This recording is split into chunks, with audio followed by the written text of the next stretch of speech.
All right, what's up, everybody? Welcome to another wonderful episode of Afterlife Apologetics with me and my great friend Steve here.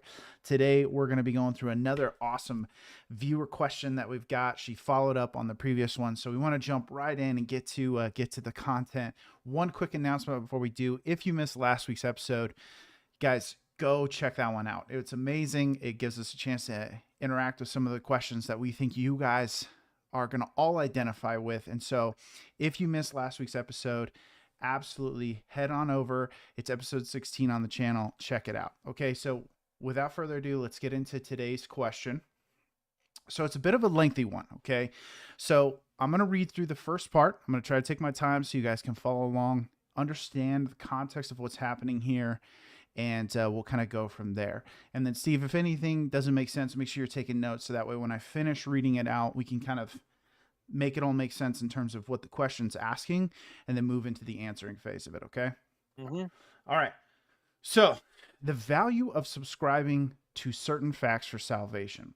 So, this is more of a theological question. This is beyond just the scope of NDEs. It falls into divine hiddenness and non-resistant non-belief, but it kind of ties in. My understanding is that different individuals have different thresholds for believing something to be true. For instance, in order for me to know that a chair will not collapse when I sit on it, I might require seeing someone else sit on it first, while another person might just require someone telling them the chair has a history of not collapsing when it's sat on. Everyone has their own set of evidences that will ultimately convince them that something is true. When it comes to Christianity, the traditional belief is that you must not only repent and strive to live in accordance to God's law, but also believe in certain facts about who God is and the saving work of Jesus. So could you live just as uprightly as a Christian, but be deceived into the wrong theology and end up in hell? It seems odd to me that God wants all to be saved, but provides us with two obstacles to that salvation instead of one. The two obstacles being believe the right facts. This is the problematic one, in my opinion. I think both Steve and I would definitely agree with that, Shayna. Two, choose to honor God with your life instead of living in rebellion to Him. The issue is, many people would wholeheartedly want to do step two, but aren't convinced of the correct facts needed in step one.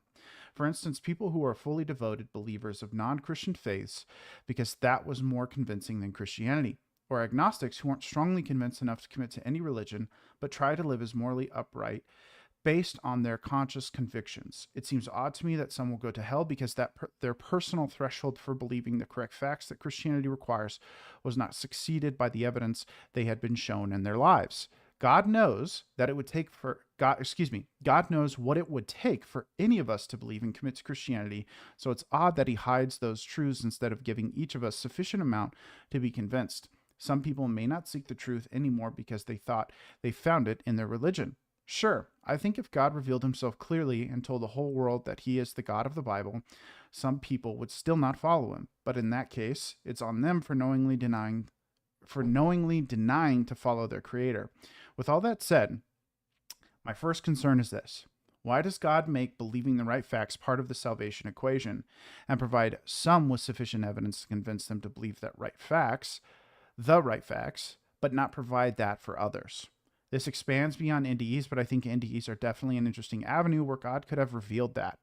In this episode, you guys mentioned that God gives the responsibility of spreading His word to humanity. Even in that case, He could empower the ministers of His word to do supernatural miracles that no one else could do, so that the message they preach is convincing. We saw this used as a tool for spreading the gospel in the early church, but it's not always the case today. The average evangelist does not seem to do miracles, and so gospel hearers are supposed to just take their word for it. Not everyone finds that convincing enough to commit to the religion. Wow. that's a mouthful. And there is a lot there to unpack. We're going to see if we can do this concisely in this episode. There's so many points I wanted to just stop and talk, but I wanted to get the whole thing out. So Steve, why don't you go ahead and give me kind of your first observations off of this comment, and she does have a second question, but we'll start with this first one, just kind of evaluating it, and but give me some of your observations, and we'll go from there. I'd say number one, we're not going to sufficiently answer all those questions because there's several questions there. They're deep questions, and really they deserve a book to deal with all of them because those are some deep theological questions. And that's one of my observations is that what we're going to share today is going to seem trivial to those who are really deeply into this, but we'll try to give some kind of response to it.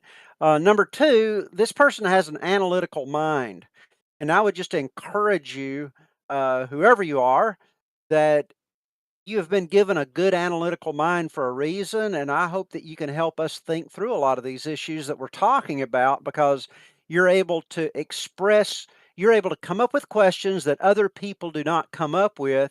You're able to get a certain amount of specificity and understanding concerning those questions that other people just can't put into words. I think that's a gift, and I hope you continue to use that gift in your search for truth and in helping us all to clarify things that need to be clarified. So, excellent question, well put. Thank you so much. All right. So let's kind of surmise this big walkout that I just read here. So essentially, what I think Shane is trying to say is why why does God require a certain instance of knowledge for salvation? And then the second aspect, and since he's requiring this aspect of knowledge for salvation, why doesn't he give it to everyone? Steve, would you agree that that's kind of a quick summary of what I just read? That's one of the big questions, and we might as Mm-hmm. well start there. Okay, yeah, let's just start kind of chipping away at it. So the first thing is subscribing to certain facts for salvation. So Steve and I talk about this all the time. I refer to these as pseudo gospels, right? So I come to your doorstep and I'm sharing, the great gospel with you, and there are certain elements about the gospel that are not actually orthodox in any way, shape, or form. But I'm telling you this is how Christianity works, okay? And you reject Christianity off of the basis of something about what I was telling you just didn't jive correctly with your view of reality.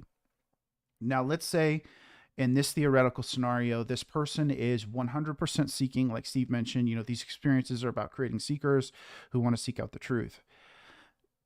What happens to them? They die the next day. I don't believe that there's any scriptural foundation for God holding against that person that they didn't receive the proper knowledge. I think that ultimately God will bring the appropriate amount of information for someone to get them into heaven. And I don't think it's as high. I think God lowers the barrier to entry to heaven as low as he possibly can. I think a really great instance is in the beginning of Romans. The Bible speaks, Paul speaks clearly to Abraham's faith, and his faith counted towards him as righteousness. His righteousness was counted as his faith. And in this instance, you note that he doesn't have all the facts. Abraham doesn't have all the facts about Christianity. Matter of fact, he probably has. I mean, you could just say he has simply he has faith in God, and that's pretty much all he has. But Paul makes it clear that it's that faith that's counted as righteousness for him. Because I think what we can look at and say is safely here is I think Paul's saying that if Abraham had been given all the information necessary to make the right decision, as we see it now, in the advantage we have of time, if Abraham had been given all that information, God knows Abraham would have accepted it. And so therefore his faith is counted towards his righteousness because God says, yeah, if he accepts this, he definitely would have accepted this. So with the pseudo gospel, there have been a lot of famous theologians, and I comment on this in my book that I'm writing currently, C.S. Lewis, Billy Graham, who talk about people in other faiths and how they may subscribe to certain aspects that Christians would identify as like, yeah, that's a very Christian principle. Or that's a principle that is also strongly echoed in Christianity. They may very much focus in on those aspects. And this could be true for pseudo gospels as well. It's you get the information that you have and you make the best of it that you can, just like Abraham would, right? He's not. I love to ask this kind of a tripwire question, and some people might think I'm being deceptive when I ask it, but I ask the question of, do you think everybody in heaven will be a Christian? The answer is obviously no, because there will be people all throughout the Old Testament who are clearly in heaven. that the Bible makes very clear that they were, David is the apple of God's eye, and all these different characters, all the prophets, et cetera, and they don't have the direct revelation of the gospel. And I don't think it's safe to make an argument, to be honest with you, I don't think it's safe to make the argument from the standpoint of, okay, well, God was making special exceptions up to that point. I don't think that that's how God sees it. I think God sees it as he always had Jesus's sacrifice in mind when and how he was interacting with mankind. And so therefore, there won't be just Christians in heaven. There will be people who responded to the light that they had to the best of their capability, to the best of their circumstances. Now, does this render the gospel inert? No, it does not. Because if like Steve says, seeking is also, I think, representative of a spectrum of knowledge. I can know a little bit about something. I can know a lot of bit about something. And the more I know about a particular something, the better off I am. And so I would say that the gospel is, we have the advantage now of getting a little bit more of the information because of our chronological placement. We have the advantage of getting a little more information than, say, the initial Christians did. But that, again, that's a very important time period of, look at the initial Christian church. I mean, we don't have the current canon of the scriptures until, what is it, 250, 350 AD, somewhere in that time frame, Steve? I'm sorry. Say that statement one more time. The modern day Bible. Like, we don't actually have the modern day Bible until several hundred years after the establishment of Christianity as a faith. Well, I would just say that from the very beginning, very early, each of these were being accepted as scripture and circulated and quoted by the early church fathers. I think the problem was that we were in a situation where it was often illegal to be even meeting as Christians, and so you couldn't make an official statement on what these scriptures were. Eventually, when it became legal to be a Christian in the Roman Empire, then you could get together and say, what have we been saying all along about the scriptures? Which of these scriptures are we accepting? So Yeah. at that point, it was more official. Whereas early on, I believe that people were accepting these as inspired writings and But it's profitable for their faith. safe to say they didn't have the entirety of scripture. They didn't have a whole put together Bible in a codex form from the Right. beginning. Okay. Fair enough. Okay. I'm bringing up that point not to get us lost into debates on when canon exactly was formed. I'm just pointing this out to just simply say that even in that time frame, Christians didn't have access to all the information. People didn't have access to all the information. But God's expectation is that you respond based off of the information that He gives you. Now, why God doesn't just simply show up and give everybody an equal amount of information, I could not say. That's kind of that falls under divine hiddenness, and I don't think we get an answer to that on this side of eternity. But I do think that there is, as you mentioned in your comments, Shayna, there is a spectrum by which some people will be convinced of 51% of the evidence. Some people will need 89%, 95%, 99%. I think Steve and I have had a couple debates on this, but he says that he has a very high level of skepticism, and so therefore requires a very high level of evidence. Now, for people who say, well, God's all knowing, so He would know what it would take to convince me, and so if I'm not a believer, it's God's fault. I think that's a very, very low view of free will. In that, we mentioned last week somebody who had a near-death experience and convinced himself the whole thing was fake. It was just an illusion. It was just an experience he had internally in his mind, but it wasn't an actual external, real experience. It didn't happen in reality. And so my point of bringing this up is to say, I think people can convince themselves that anything is true or not true. And to say that God could overwhelm that free will is a misunderstanding of either your free will or of God's intention of giving you free will to begin with. I mean, I think God could very well, if He decided, overwhelm people's free will. But then again, you're not free anymore, are you? Because now decisions are being forced. Your hand is being forced to make a decision. And so ultimately, I think it comes down to God respects free will so much that if He knows that you've put yourself in a position where you say, I don't want this to be true, I don't care for it to be true, then he's not worried about trying to convince you, because it's not an evidence problem, it's a heart problem.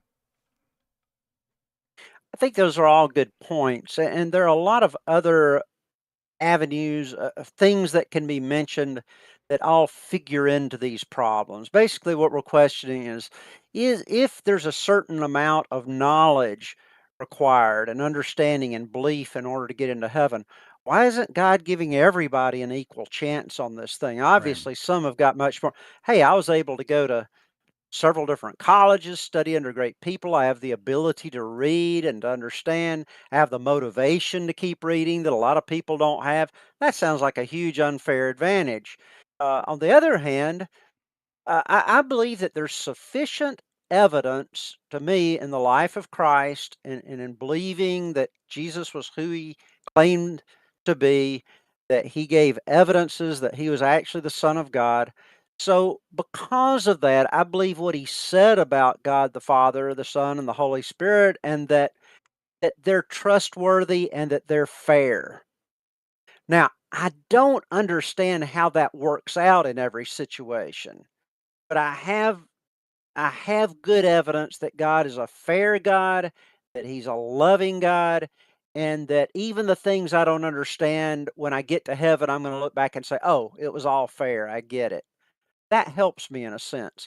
How as to how it all works out, well, I don't know. I mean, Isaiah in Isaiah, we see God saying, "For my thoughts are not your thoughts, neither are your ways my ways, declares the Lord." Well, how much higher are his ways than ours? Maybe we can almost, hey, I've been to a lot of school. I got a PhD. Maybe I've got almost an understanding of God's ways. Well, no, actually, the next part of the verse says, "How high are his ways from ours?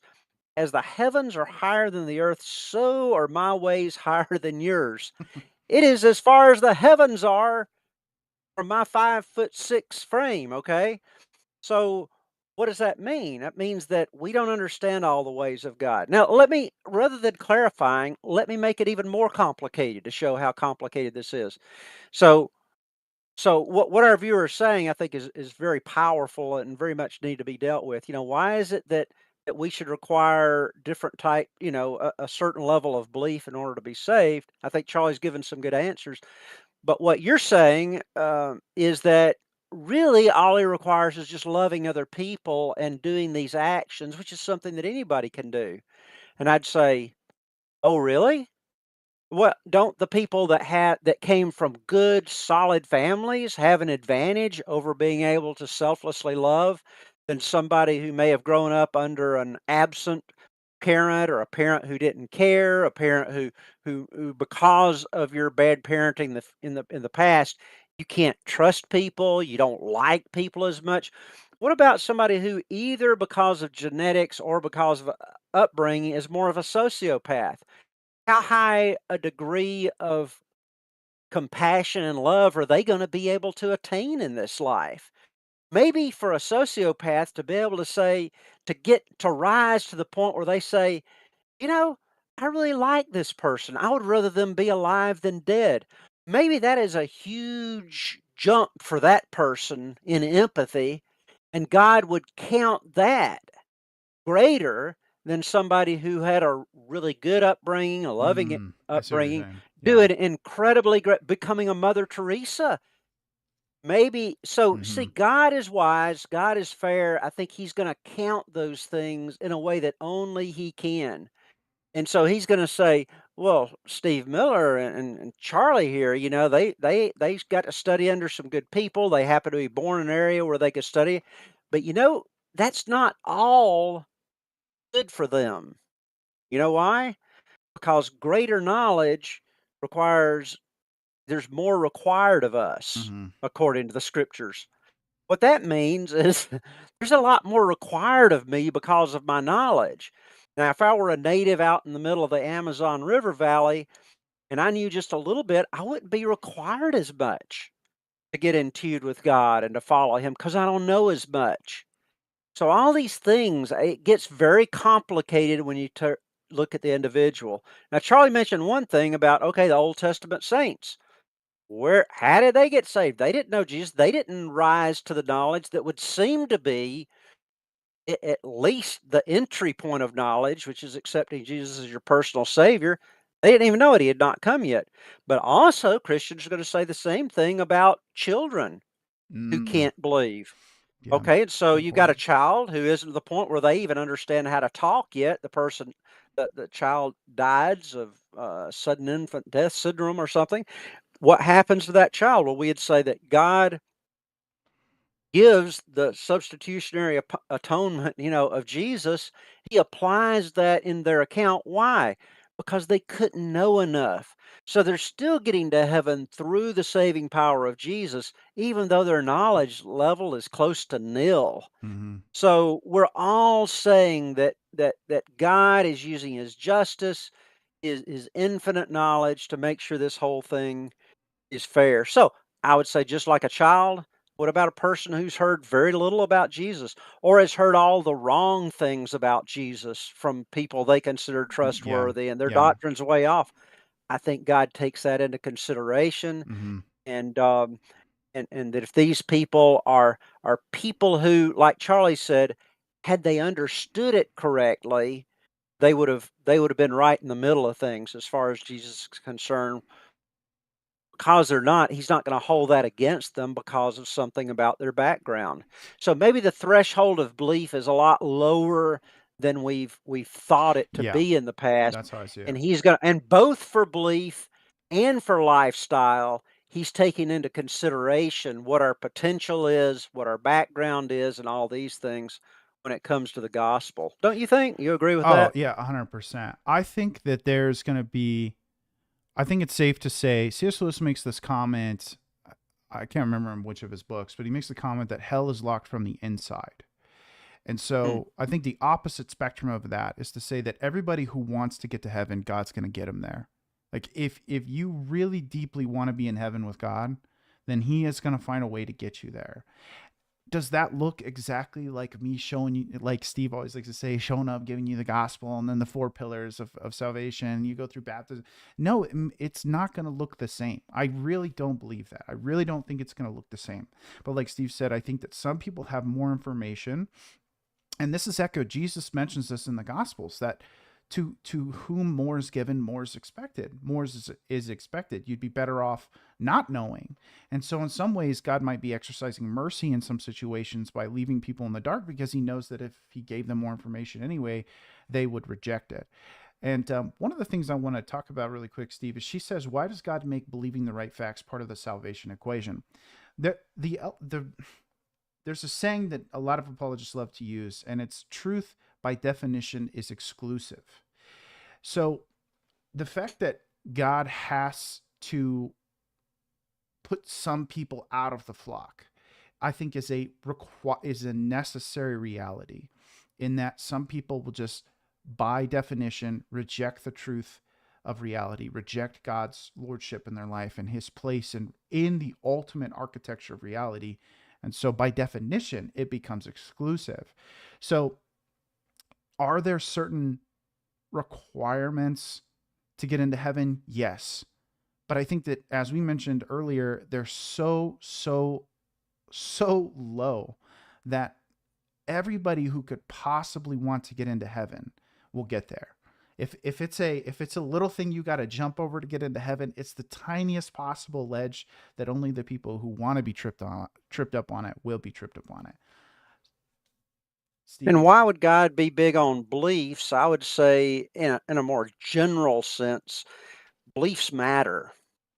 Beliefs really matter. And I think that Yeah, they for shape near everything. death and deathbed experiences, often people's beliefs are radically changed. They go from being atheists to being theists, from believing in an impersonal God to believing in a personal God, from being materialists who just believe that life is about the almighty buck, and Yeah. getting more and more, more and more. They go from that to saying, wow, this stuff doesn't matter. Mm-hmm. It doesn't matter. Many of them change vocations.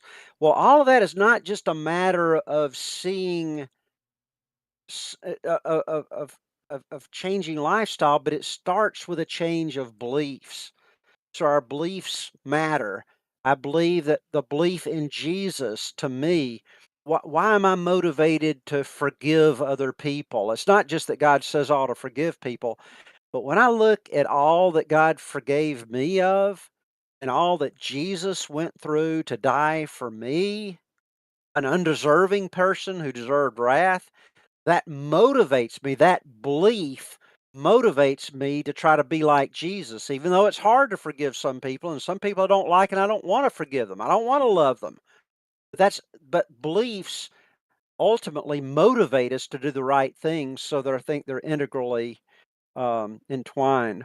Also, I'd like to mention that sometimes we think of, okay, this person had a near death experience, and okay, now they've got a unfair advantage over somebody who did not have a near death Mm-hmm. experience.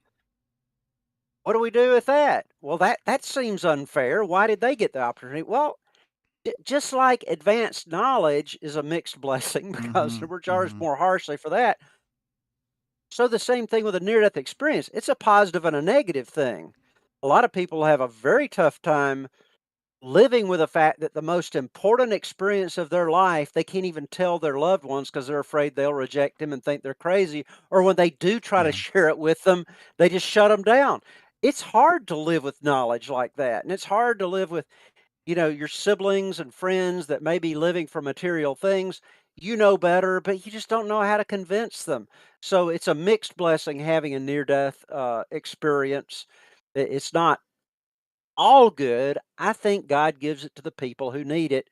Just like in the first century, a relatively small geographical landscape of people were actually able to see Jesus. Well, that seems very unfair.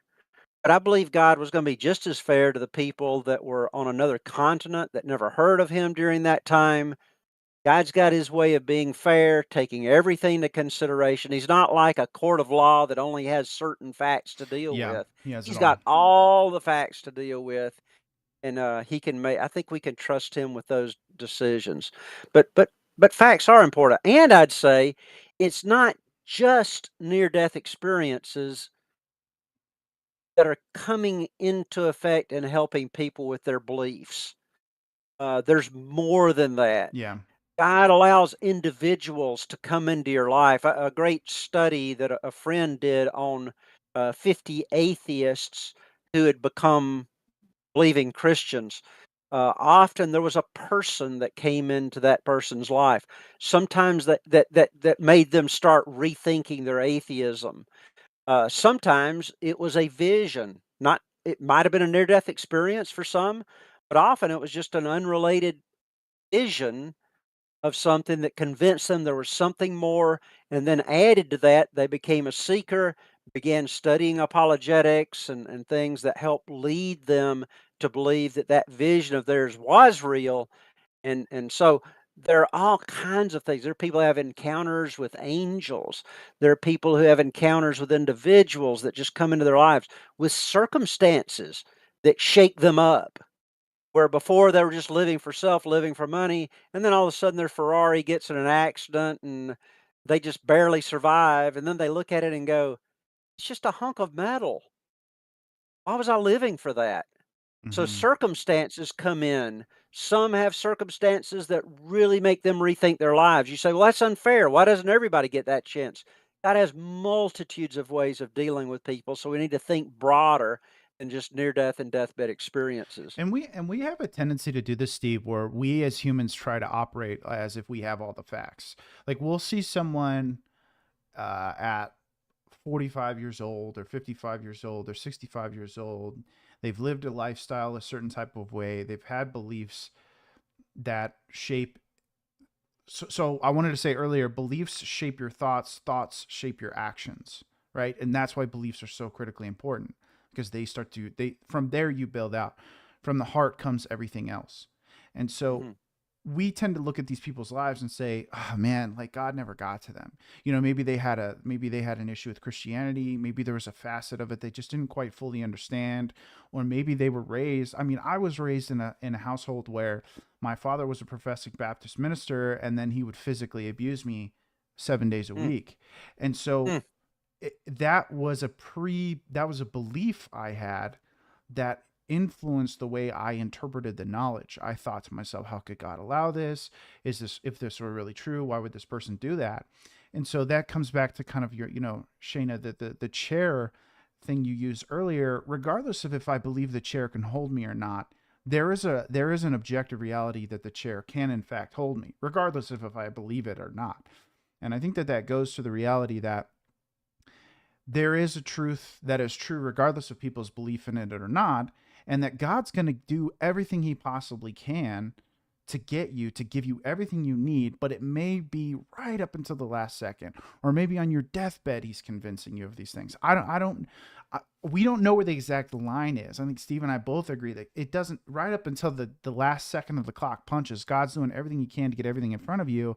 And we have a tendency as human beings to jump to the conclusion that it's like, this person's just God's never going to get to them. They're never going to be saved. They're never. And like Steve's been saying this whole time, God sees the full game plan. He sees the full strategy. We see move 1, 5, 37, and 300. We don't see all the other moves that get this person from here to, oh my gosh, you see him in heaven, and you're like, what are you doing here? And they go, oh, let me tell you this crazy story, about how God got me, what I needed to get to that point of properly responding to the light that I've been given.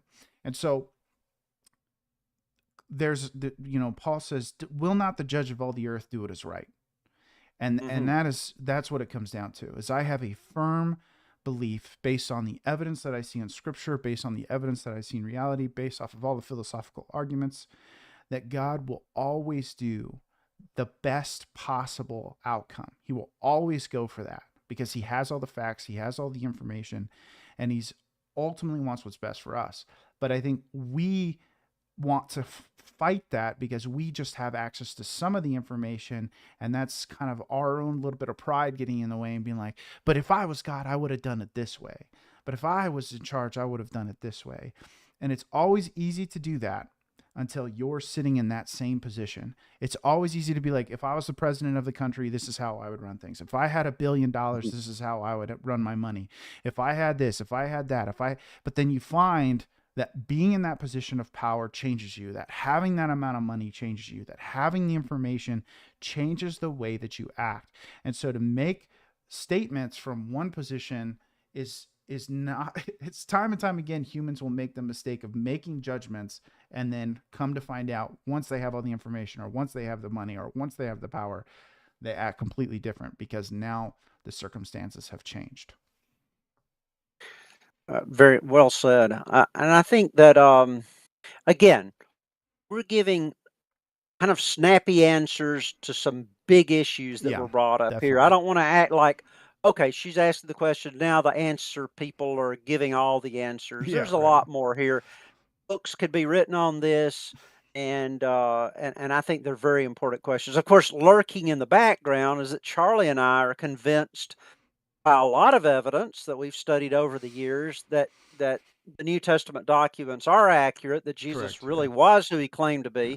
So that's a part of our belief system. We're not accepting that by blind faith. But that takes us off in a whole new direction. But that's what makes us believe that God is ultimately just, and that beliefs matter. So I'll just throw that out there. Yeah. Let's There go was ahead. something else I was going to mention too. Oh, okay. Yeah, I should mention it was brought up in there, and you may be about to read that, but about it. Some people that you read about near-death experiences seem to be saying, "Oh, I had this experience. Now I know that there's nothing to be afraid of in death, and so heaven's assured of me, and I can't wait to die. It's going to be fun." And it's like, well, that person's not seeking. What about that? Now, I don't know that that necessarily implies that that person's not seeking. Number one, they don't say they're not seeking. I think typically in the experiences that I see, whether they say it or not, they say things that indicate that they're now seeking more truth than they did before. Well, And a Steve, couple of the before you go too far into this, let me read this because you are moving into the second one. So let me read the context, before it. right? And then because that's going to make more sense. So Shayna, as he mentioned before, whole books have been written on this. I'd recommend guys like Francis Schaeffer, Alvin Plantinga, because a lot of what you bring up are philosophical arguments. So I definitely think there's some great Christian philosophers out there who shed some very powerful light onto some of these very, very important topics. So some resources from there. Okay, so the second question is: are the NDEs actually convincing people to continue searching, or perhaps giving the impression that all is okay? Is it reasonable to expect someone who had a positive NDE, was welcomed by and felt that they were fully loved by God, experienced a self judgment and a life review, and was sent back to Earth being told something along the lines of love is all that matters, or go show love to the people around you, would return from that experience and think that it's their responsibility to search for the correct belief system? Would they come back and expect that their actual afterlife experience will be far more negative than their NDE if they fail to seek and eventually believe the correct facts and subscribe to the correct belief system? I'm not well versed in NDEs, so perhaps I'm missing something, but I think more often than not, someone returning from a positive NDE wouldn't feel that God expects them to subscribe to the correct religion to be reunited with Him after they die for real. It doesn't seem that they are being led to believe that at all from their NDE, but again, maybe I haven't read enough of the reliable NDEs. With that said, if God does in fact expect us to believe the right facts and choose to honor God with our lives instead of living in rebellion to Him, NDEs seem like they could confuse someone into not searching for the right facts and thus missing out on salvation. And I appreciate the humility that's mixed into that question, into that series of questions that she keeps saying, well, I'm not really sure. I've not really exhaustively studied NDEs, and neither have we. Yeah. We're all still in this search together, and I appreciate the humility that's shared in there. And do let me, I'll lay, I would like to mention a couple of significant studies that have been done in that area. Now, of course, later studies can contradict earlier studies, and so that all has to be taken into consideration. But Sabom's second book, what he called the Atlanta study, which was done in the Atlanta area, was he was seeking to find an answer to these questions because a lot of people, since around 1975, when NDE studies started with Moody's book Life After Life, that was kind of in the midst of like this. This huge thing of new age movement. It was kind of probably at its height around then. Lots of people were talking about, lots of intellectuals were seeing this as, oh, this is a belief system that kind of encompasses everybody. You don't have the exclusivist Jesus thing going, and so reincarnation and there is no hell. There angels, but probably aren't demons. There are a variety of beliefs in there. But Sabom said, okay, a lot of people are saying that near-death experiences are leading people away from traditional Christian beliefs. I want to do a study on this. And he was a very good scientist, very, very careful in the way he did things. So he started interviewing people who had had near-death experiences. And what he found was that among his set of people that he dealt with, more than likely, it was leading them to pray more, to get more authentically involved in a church that was really, um, a spiritual, sincere group of believers that they could learn and grow through. So, prayer, they were reading their Bibles more, they were going to church more. And so this was reinforcing their beliefs. And some people who were not following Christ very good all of a sudden became very intent. In fact, Sabom himself was pretty much a liberal Christian, not really believing a lot of these things, more of a social goer. He became more conservative in his faith after studying near death experiences and began reading his Bible, taking theology seriously. Penny Sartori in Europe, she began, in fact, she was, I believe, in England and Wales studying people there in uh, people who were in units where they had had tragedies and whatever in their life, car wrecks and whatever. So she found the same thing. It seemed to be leading people in this direction of a more authentic faith And all those things, reading your Bible, praying, going to church, those are all seeking activities where you're seeking to grow, you're seeking to learn more, not only how to live, but about your faith as well. So in those studies, people became more seeking in their belief system. And I tend to see this in near death experiences. Now, do all people immediately after an experience say, "Oh, well, I'm going to go seek for what You're right. denomination I ought to be with?" Well, no, they're excited that, oh my goodness, there's a personal God who loves me. I saw a life review. I need to start shaping up my life, living for the right things. And they may not talk about seeking at all. In fact, but they're going to start seeking the truth about their experience, which may be the very baby steps of seeking it first because they want to understand it with other people. Some people will say, "There's nothing to worry about in the afterlife. It's all heaven." Well, their experience was good, but they've not studied far enough to realize that some of these experiences are very negative and hellish. So they're just starting their growth, just starting their seeking, and I think we may have to await more research on this, but it seems that many people are inspired to seek. But Yeah. like Charlie said, some people come out of it and they reconsider and think, I don't really want to go this direction. I don't want to, I'd rather keep living for material things or whatever. That doesn't mean that they are coerced to live inconsistent with their experience or to even believe it. I know some people will say, "Well, I saw Jesus on the other side, but maybe, hey, maybe if I were a Hindu, I would have seen Krishna, and so I'm just going to go a different direction. I'm about God, but I'm not necessarily about Jesus." Hmm. So people will go all kinds of directions, at least temporarily in their search, and hopefully they'll find the truth if they're sincere. In fact, I believe if they're sincere, they'll find the truth because Jesus said that. Seek and ye shall find. I just had a great thought, Steve. Seeking can sometimes begin by going in the wrong direction. And I think again, it goes back to having all this knowledge. NDEs, people want to prop up NDEs and say they all say that it's all about love, and that whatever religion brings you closest to God, reincarnation is true. It's you mentioned this in the last episode, Steve, and we got a really good clip out of it for our YouTube short, which is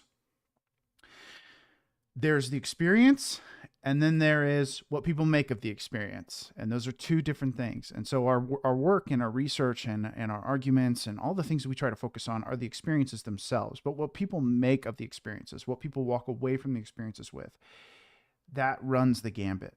It's going to be all types of different things, and again, we don't have final knowledge of where they're landing. Some of the studies only follow these people for 5 years, 7 years. I know Hmm. there's a few that kind of revisit them maybe 10 years later, but they don't ask questions about their beliefs so much as they ask them questions about the experience again, because they want to see if it remains consistent over time. So they're not Hmm. questioning them on things like, do you attend church more often now? Do you do this more now? Do you believe, what are your beliefs about this now? It doesn't, we don't have the final facts of, it could take 15, 25, 35, 45 years. It's not going to be a quick just boom, they come back and they have all the right knowledge. It could be them coming back, them going in the immediate wrong direction. They're seeking, but they went the wrong way. And they went the wrong way, and then they have to go really far into the wrong way to be like, oh my gosh, this is just, I've gotten so far off track. This is so different from what I know. Again, it all comes down to using the information you have available to you, and then kind of making decisions from there, making the right decisions from there. And that's what God's going to, he knows the information we have. He knows the beliefs we have. He knows the influences that we have. So we can't put them all in a box and just say, okay, this is what I'm seeing. Steve mentions this. There are many NDEs that people will prop up and say, this is an NDE. And that's just not, there's so many near-death experiences and deathbed visions, near-death and deathbed experiences. There's so many of them to just simply say that one confirms something is really, really, really challenging. You have to look at all of the data, and you cannot look at the specific content of it. So when they start saying things like love is all that matters, if why are we listening to these and then disregarding the ones that say reincarnation is true? Right? We can't do that. We can't let one in the door without letting them all in the door. So we have to be mindful of the content that we're allowing to come in, but also be aware that the Bible makes it very clear to us. Christianity has already laid the foundation for this, that people are seeking and going on their own journeys and learning through their own experiences, and God's using all kinds of different ways to bring people to him. And that our responsibility comes down to us and our personal journey and how we act and how we carry ourselves. We can't necessarily be worried about what's going on in somebody else's life because we don't know. We don't know the internal thoughts they're having. We don't know the internal conflicts that they're having. We just do the best we can to love on them, by giving them the right information. But even our theology is not. My theology is not totally correct. Steve's theology is not totally correct. We'll all have perfect theology in heaven, but on this side of heaven, we're going to get some things wrong, and God knows that. And so ultimately, I think that he's very understanding. He's way more understanding than people give him credit for. And I think NDEs do confirm that, because they go see this being of light, very loving, very personal. But I think in that, there's distressing NDEs. We have to pay attention to those. They aren't all loving and great times. Some of them are absolutely horrifying and exactly as terrible as you would expect them to be. And so there's very much a reality on the other side of good and evil. And that's confirmed through the Christian faith. That is a confirmed reality. So all this to say that we can't just jump to rash judgments and say, this is what NDEs say, and that's the end all be all. Like this one content was this and that, so on and so forth. We have to take them all into consideration. And you bring to light something I think it's very important, that we look long term at where people's journeys go. Do they truly become seekers? Maybe we've not done enough research to see long term where that heads. I think Sabom found it, but I don't remember the time length that had been from the time that he interviewed them back to when they first had the experience. I'm not sure of that, but that would be interesting I to think it see was how 5 people's years. beliefs change over time. Yeah. For example, if you're in a place that, um, if you've had a very bad experience with religion in your background, you have a near death experience, it's very possible that you're going to say, oh my goodness, my experience, my experience showed me that religion is just way off. This isn't about this religion thing of going to church for 2 hours and boring meetings and judgment. God loves me. Now, somebody coming from a very loving, authentic church might come to a very different conclusion after their experience. All we've got of Mm, our experiences to use to interpret these. right. And I like your illustration of how even seeking the wrong direction is still seeking. It's kind of like somebody said, in God's leading us, it's easier to turn a moving car than a stationary one. And I think a lot of people are going to seek many different directions Yeah. to understand truth. And they're not necessarily at their final destination. I can say that about me. I've gone through periods of searching in my life, questioning, doubt that I needed to work through. And sometimes I'd have to go through, some different curves in my life to try to come to the truth in the end.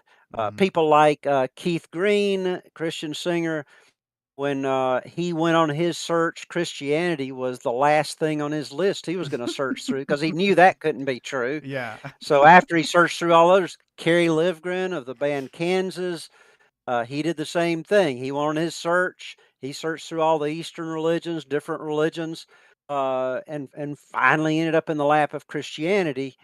And so for me, that's my search, but it's been a long and winding road. Hmm. Exactly. And they're not To always the quote the right turns. Beatles. Yeah. Yeah, to quote the Beatles. And they're not always the right turn, right?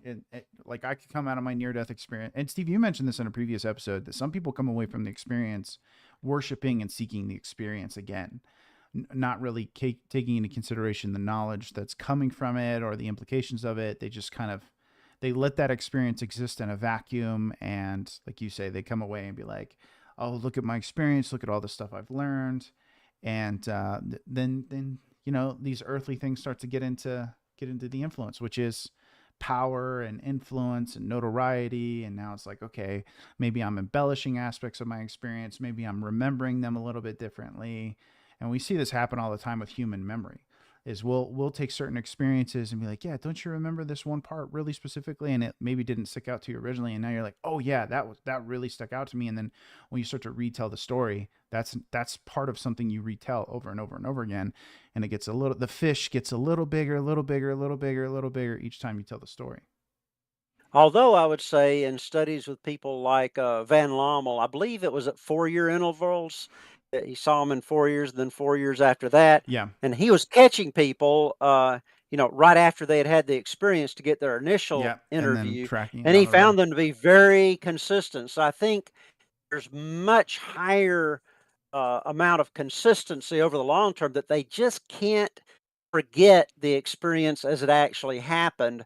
So I think it's a much purer experience than somebody that just remembers, the Christmas of 1992 or something. But on the other hand, you're right.